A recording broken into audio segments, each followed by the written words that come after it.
ગુજરાત સરકારે ગાંધીનગરમાં આવેલા ગિફ્ટ સિટીમાં કામ કરતા અને મુલાકાતે આવનારા તમામ લોકો માટે દારૂ પરમિટ આપી છે. આ અંગે રાજ્યના નશાબંધી અને આબકારી વિભાગના નિયામકના નામે એક પત્ર સોશિયલ મીડિયામાં વાયરલ થયો છે. આ પરિપત્ર મુજબ ગિફ્ટ સિટી ખાતે અધિકૃત રીતે કામ કરતા કર્મચારી, અધિકારી તેમજ ગિફ્ટ સિટી ખાતે અધિકૃત રીતે મુલાકાત લેતા મુલાકાતીઓને લિકરના સેવન માટે મુક્તિ આપી છે. Gujarat international financial tech city gift city એ ગ્લોબલ ફાઇનાન્સિયલ અને ટેકનોલોજીનું હબ છે, જે આર્થિક ગતિવિધિઓથી ધમધમે છે.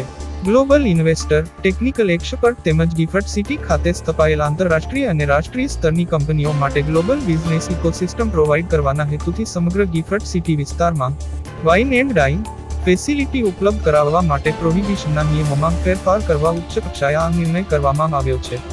તો હાલ માટે બસ આટલું જ. મળીશું નવા વિડીયોમાં નવી અપડેટ સાથે. ત્યાં સુધી અમારી ચેનલને સબસ્ક્રાઇબ કરી વિડીયોને એક લાઇક જરૂર કરી દેજો.